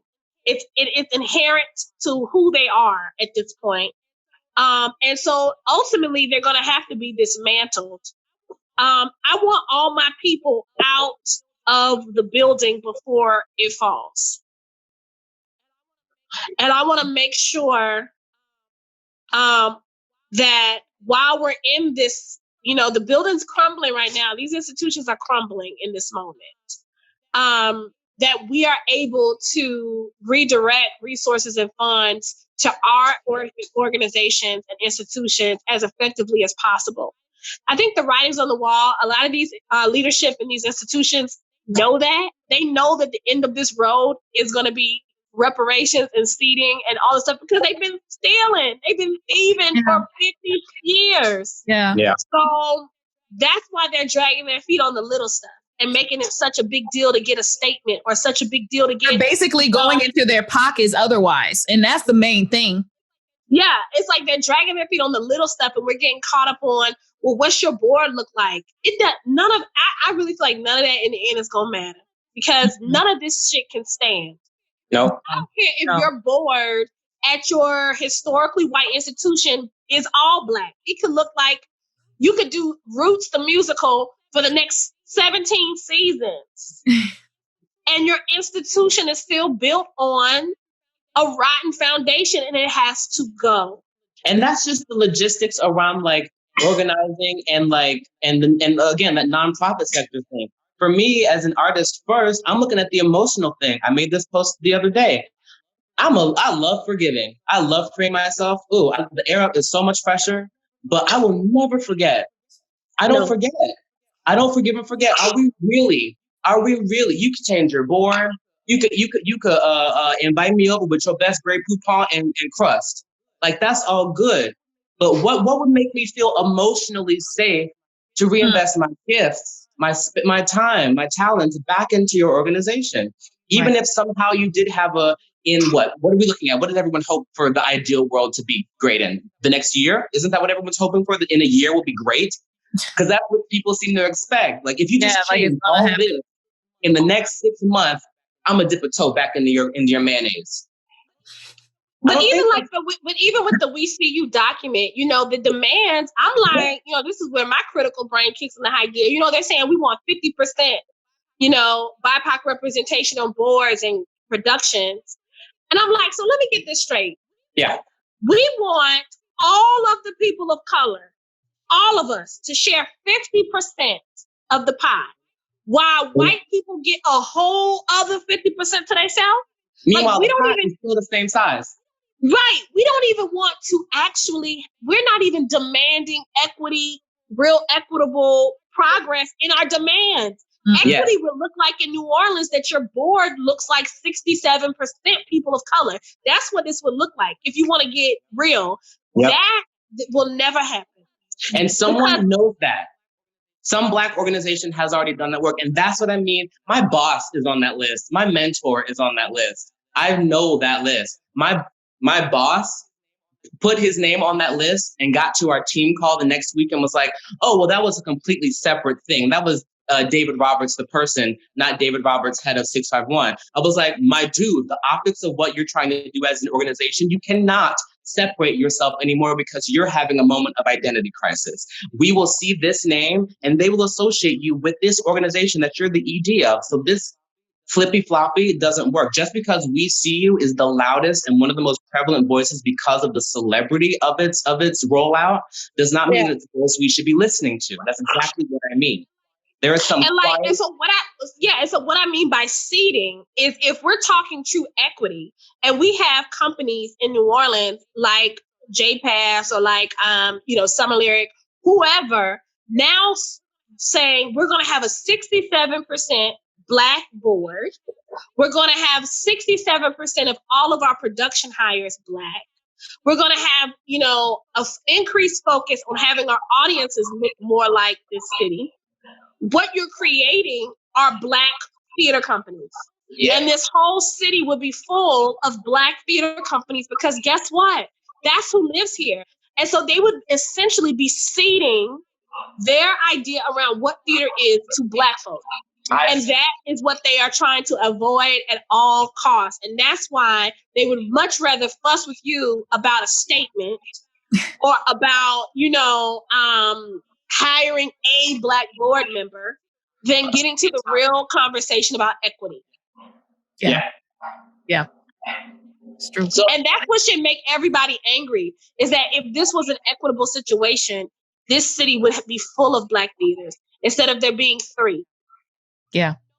With nowhere to perform. Nowhere.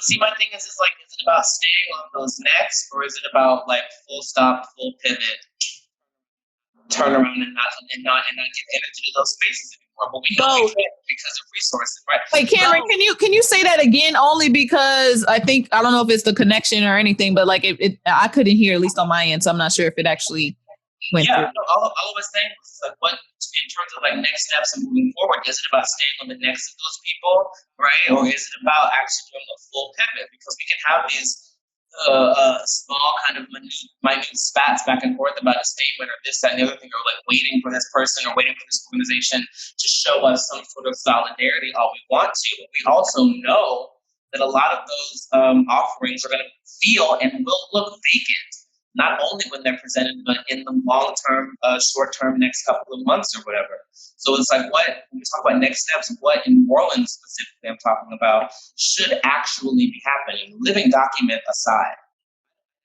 I don't know. Yeah. I think we need both. I think we need people who are committed, who have the capacity to be inside these organizations, but they need to have an analysis. We need a shared politic. And the analysis needs to be that I'm committed to speaking truth in this space and demanding the ceding of resources and space to Black folks. That's my role in this organization while I'm in it. And for those who don't have capacity, like me, I don't have the capacity to be in these predominantly white spaces. My blood pressure can't take it. I can't. So for me, it's about working my hardest to find resources to build something so that people who are in these spaces feel like they have a choice. Because choice gives you so much agency. So many times people say, well, I'm in this organization because what do I do if I leave? I had a whole great coffee conversation with two sisters, a Black sister and a Puerto Rican sister who were working at Southern Rep, who were literally in tears. Like, where else do I go if I'm not where I was lucky enough to find work in my field? One sister had her master's degree. And she said, where do I go to work in my field at this level if I'm not in this space?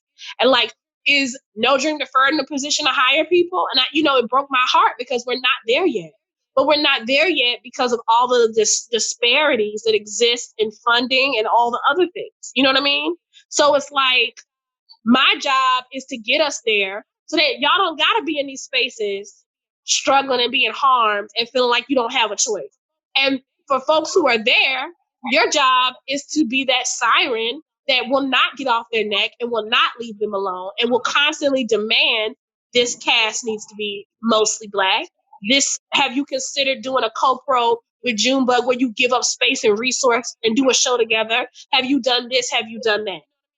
You know what I mean? They have to be working in tandem. Amen. Yeah. I think definitely for the listeners, because yes, we're still doing a podcast. I feel like I'm just in a conversation with y'all, but this podcast is still rolling. Y'all definitely, especially right now, Lauren is like leading this whole game, not game, this whole, I don't know what you want to call it. Is it a game? Is it a game? No, it's not. That's what I thought. She's leading this right now. And I know there's a lot of you guys that are supporting me now on Patreon, but like, if you got to hop off of Patreon, and I think No Dream Deferred, you said has a Venmo? No, Lauren has a Venmo, but No Dream Deferred has a donate page on our website. Okay.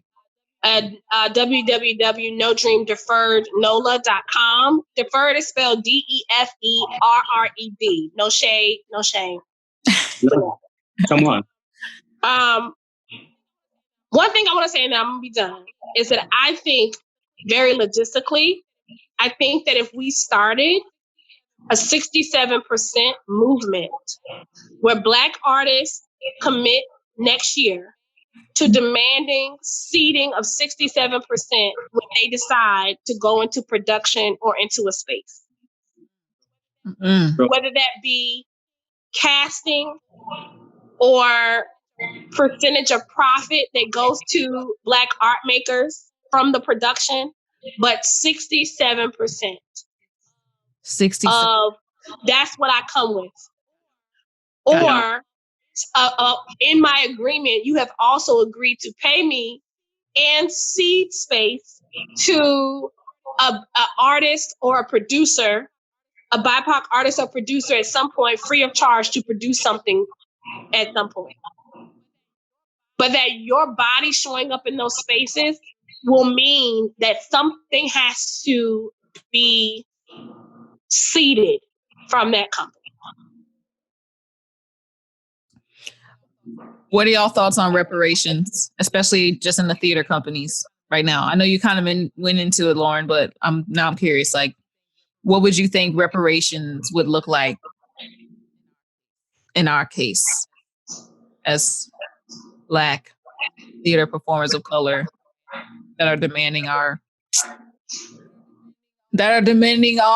place in these theater companies? Because I mean, also I should also mention, I remember you were talking on Art Equity the session about the fact that we do deserve to be in these spaces. I mean, yes, there is this large pull, this large pull to like leave and just like say, you know, like, oh well, fuck this, you know, I can't, you know, like they don't want me anyway, and you know, let's just start our own unions, let's start our own X, Y, and Z's. But then you have to remember, like, you know, we do belong in these spaces too. Like, I wouldn't say belong. I said we have a right. We have a right to be there. We deserve much more than what these spaces offer us. Yeah. Way more than what these. But we have a right to be there because these are publicly funded spaces. Right. Publicly. So we have a right to be there. They can't actually say that this publicly funded space is going to be predominantly white. I feel like that shouldn't even be a thing. Mm-hmm. How do you get how Sway? How do you take tax? How do you stay tax? How do you keep off tax liability as a organization for public good, and then also say we're predominantly white? Right. So, yeah. I'm sorry. Go ahead with question. Me, huh? No, I was saying, Jessica, sorry I interrupted. Go ahead with your question. No. I was good. No. What did you have to say, Cameron? About reparations. Oh, yeah. Yeah, I was going to talk about reparations. I mean, it's so tricky to me because reparations is like what? It's 18, 19, 20. It's like a 300-year-old conversation, right? I mean, reparations has been around as a conversation for Black Americans for so long, and I don't know why. I mean, I know specifically there are some factors as to why like reparations have never actually come to be in America. But for me, it's also about like looking at like, again, to the framework of demands for the living document, that idea of like, what is it that we actually want? Is reparations literally just transactional? Is it just about Black Americans getting money? If it is, cool. If that's the conversation, I say we find that rate or that the metric for how that would be allocated and let that be a thing. And then we each have our own little quote unquote pot of wealth to do with and pour into and contribute to each other or to the world as we want to. But for me, it feels like reparations or the idea of reparations is also tied into like repaying some sort of like lost emotional energy that I don't know how to address that part of it. I don't know how like my 2 million and maybe a donkey is going to make me feel better about what it is that's happened to my ancestors. So in that way, I don't know, and I don't know how to rework that into certainly a framework now post COVID, quote unquote post uprising, global uprising, where money given to me from a white capitalist government, while yes, I could do much with that and change my community with that. But I also know that like we had our own money one time before and we're doing real well. And then that little thing in Tulsa happened and they weren't so happy. So I'm not saying that we're going to revisit that space, but I'm saying like the healing of the money has never really been the thing. Do you know what I'm saying? In my mind. So like past money, what is it that they could do? Michael McKelvey, give me another lead role. Let me play Bobby and Company. What do I want? What do we actually want? And I don't know. I'll say this. I would love to see New Orleans actors, specifically BIPOC artists, not the audience members and not the white quote unquote allies, be clear about what they could want from these people. Although I don't know how much leeway it would have. Like you said, Lauren, your point of like people who have the energy to be in those spaces to do that work. But are you prepared for the heartbreak of hearing back from community that they want to be in the Wiz? No. Am I prepared for it? Oh, sure. Yes. I'm not. Oh, I am. Oh, I am. But because it comes with so many different things. That comes with experience. That comes with timing. That comes with simple stuff that has to do. And by experience, I mean travel. I mean about moving through. And I never mean to be critical about um a terrible word for some about transplants in any way to any degree. But like as a New Orleans native, I am of the mind of the school of thinking that you have to leave. You have to leave and go. So if anybody here in New Orleans, forgive me, we don't have to be Instagram friends. I'm not on Instagram right now anyway. If it's about, I'm not. I had to come off IG so they can't stalk me. I'm writing right now. Ooh, Lordy, speaking of stalking, I just wanted to throw this out there just because I feel like I may not have even mentioned this, but this is my platform and I'm letting y'all know there are people, actually, I'm just saying their names. I don't even care. People that don't necessarily follow me, but are like literally stalking my Instagram stories right now. And that are like leadership in like these institutions that we are talking about. I wonder why. I don't know. One of them's Gary Rucker right now from Rivertown. Sure. He like literally looked at my story the other night. No idea why, but you know, it's like times like that. I'm like, why? Like, what's the point? If you're, I know I know my Instagram page is public and whatnot, but also like the VP of the National World War II Museum has been checking out my Instagram. The same one that like basically told me that I could not speak to the CEO about my grievances because I guess there's been so many other people like they never really gave me a reason. They just said in their like nice corporate way like no. And so that person has been like stalking my Instagram. There's been countless other people right now and it's making me think, okay, what should I do? Should I block these people so that they can't have that privilege of like viewing my Instagram, or should I honestly don't know what to do right now. I feel like they don't deserve my energy right now. Block them. If they want to contact me, they got I have an email. But as for like my, my Instagram, my personal Instagram and doing X, Y, and Z, like block them. I feel like they shouldn't have access to my space that I congregate with other people of like-minded.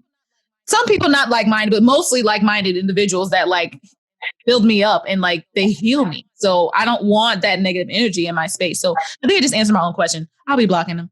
Yeah, like plain and simple.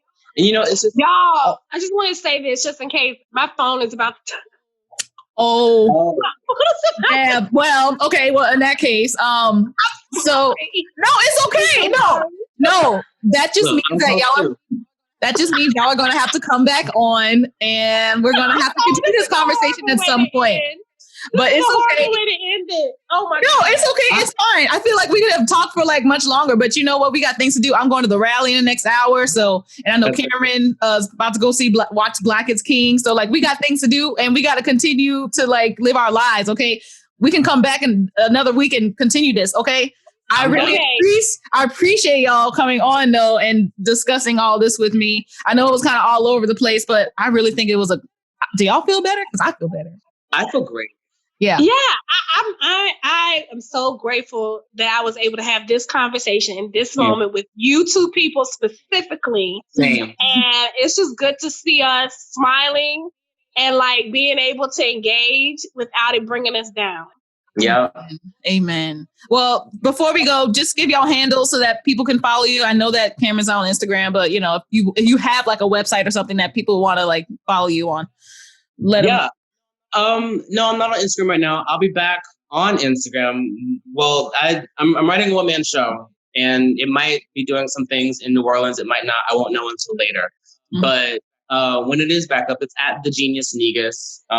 Yes. Yeah, at the Genius Negus. And I've been gathering a lot of stuff from my website because there's so many different branches for by my birthday, by January. So by age 30, I will have a website, 30 on 30. Hey. People can follow No Dream Deferred NOLA on Insta and Facebook at NDD NOLA. Our website is www.nodreamdeferrednola.com. And yeah, and I would say that our social is very personalized to me and India's aesthetic. So ooh, I love it. I love it. There is. I love it. It is a space for us, by us. Yes. Well, you guys, thank y'all so much for tuning in. If you have any suggestions for future things you'd like us to cover or me to cover on the Self-Aware Millennial, please DM me at the Self-Aware Millennial Instagram, or you can email the selfawaremillennial@gmail.com. You can also check out the link tree on either my personal Instagram or the Self-Aware Millennial. And if you're all caught up, consider joining TSAM's Patreon, where I talk more about all of this stuff. I've actually already kind of given a go around of like the things that I've talked about in the living doc. So go there. There's other bonus clips, bonus information, bonus all over the place that I definitely feel more comfortable in the TSAM community expressing than I do necessarily on here. So again, what I will do at the end of this episode, I will post like another 3 to 5 minute clip so that y'all can hear just a little piece about what I've been talking about. But otherwise, y'all, thank y'all so much again. And I should also mention right quick, next week I will be joined by Queen Amore. If y'all don't know who, we were literally talking about her on the last episode, Ariana Amore, but Queen Amore is revolutionary trans woman here in New Orleans that has been the one like twerking on the cop cars and just basically making herself known. And I'm really excited to have her on this episode next week. So please tune in. And again, y'all, thank y'all so much. And I hope y'all have a great day. Okay. Bye.